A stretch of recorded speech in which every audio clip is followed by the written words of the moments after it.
Hey, good morning, everybody. It's Hammer. Today is Thursday, January 4th, 2024. I, of course, am with Originator Success here with your mortgage rate update, daily commentary, the only place on the web where you guys get to be a part of the conversation. Appreciate you joining me. Remember, you can join me live each and every day, 9:30 a.m. Eastern Time on Facebook and YouTube. If you'd like to be reminded when I go live so that you don't forget, go ahead and sign up using this cool QR code right here, or go ahead and go to HMMR.io/live-reminder. Also, you can go ahead and I think I might come up with a different one for that. Just make it a little easier. But anyway, if you are watching on the replay, do me a favor. Give me a hashtag replay. Let me know that you were here. Let Facebook and YouTube know that you were here. Don't forget to smash that like button, subscribe, hit the thumbs up, tag an LO friend, share us in a group. Remember, you can sign up for our written email lock advice to your inbox each and every weekday morning.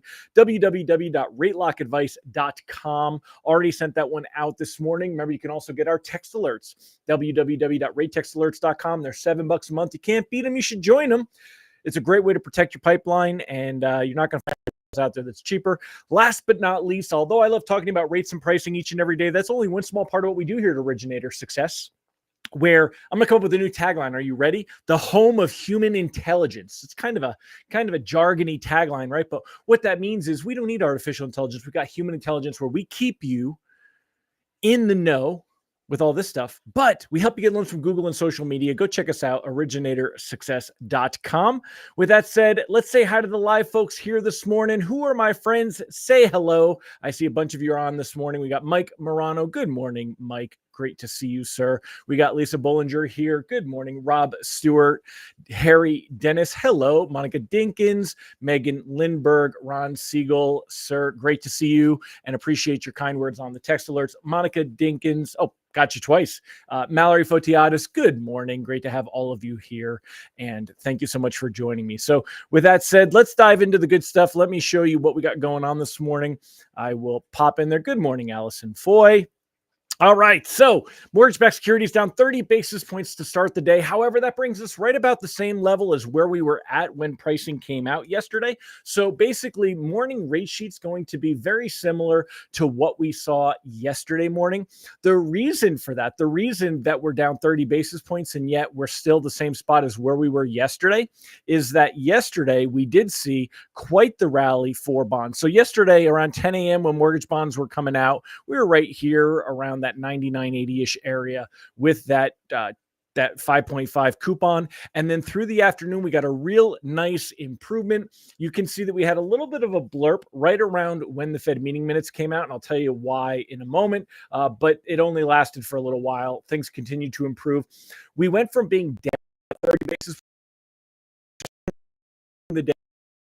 There were quite a few reprices better. In fact, let's go ahead and let me know whether you're here live or on the replay in the comments. Please let me know.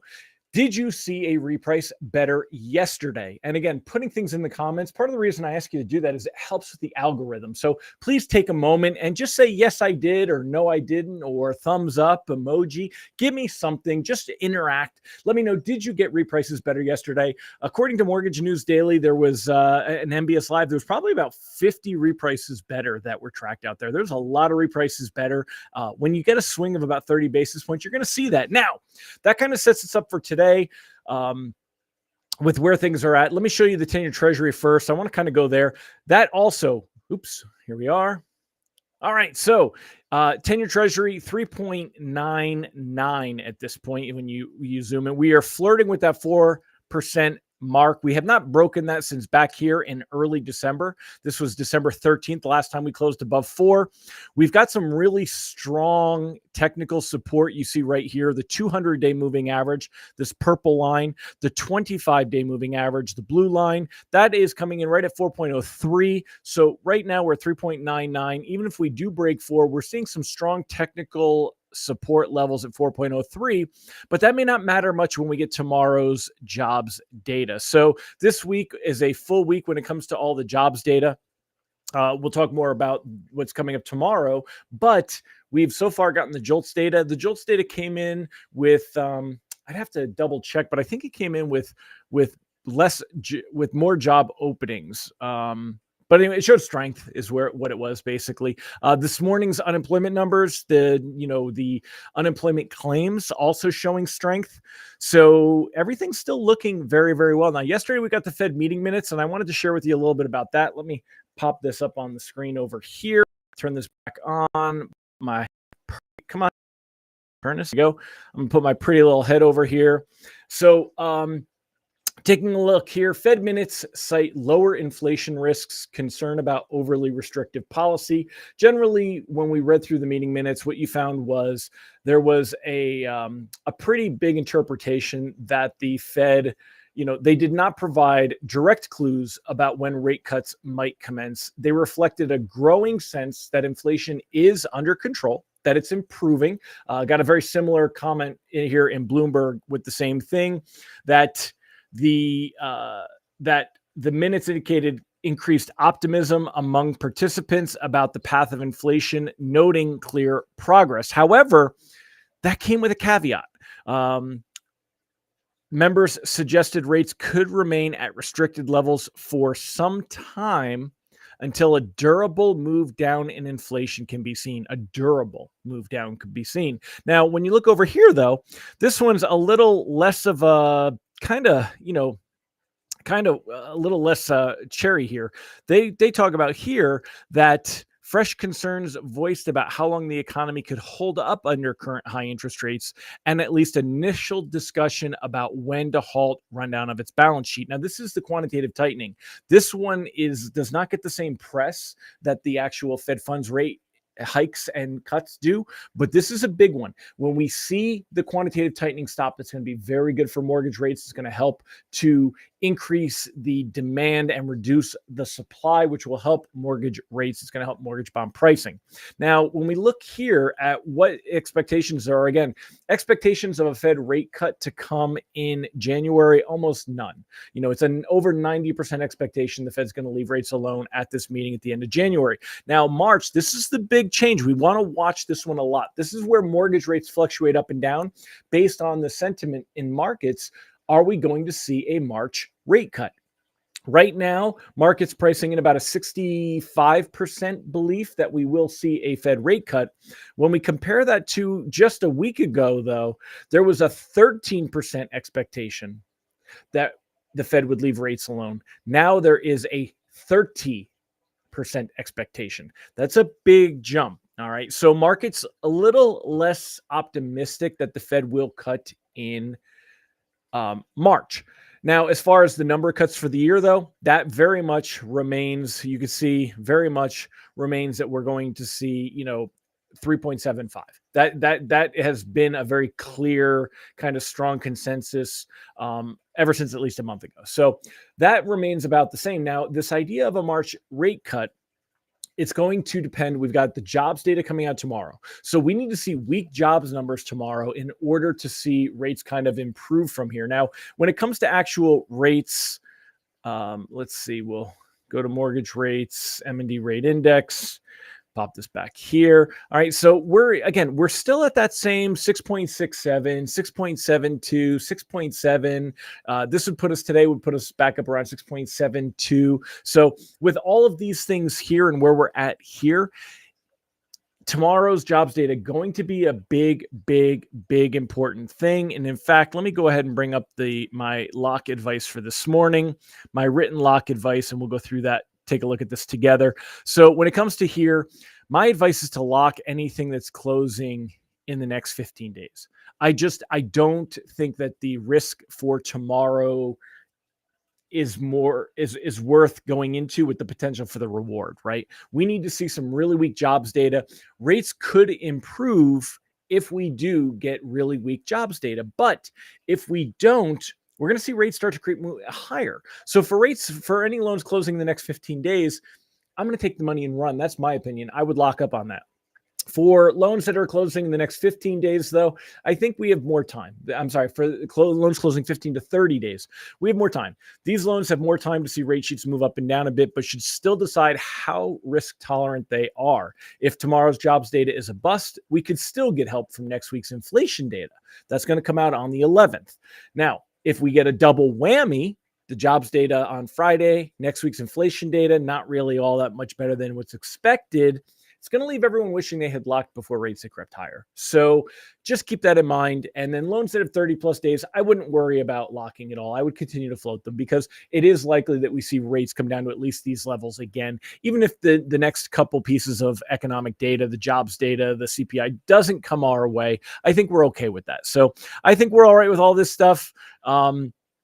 Kind of keep that in mind. Let's go ahead and see what you guys have to say.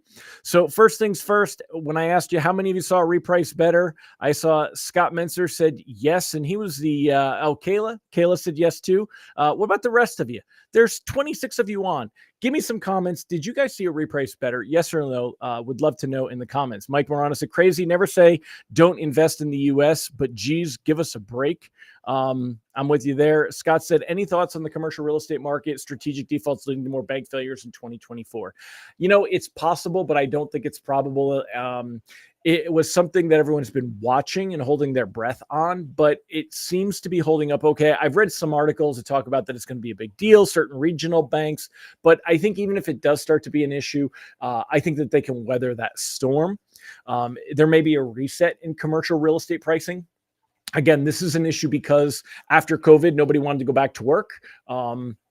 And they're having a hard time filling the offices. So great example. My daughter was in New York City. She moved to North Carolina and now works remote. Barnes and Noble's not loving remote employees, not remote employee and friendly. My daughter is above average. She's very important in her position and what she does there. So she's allowed to work remote, but has already been told that there will be limitations to her potential moving forward because she is remote.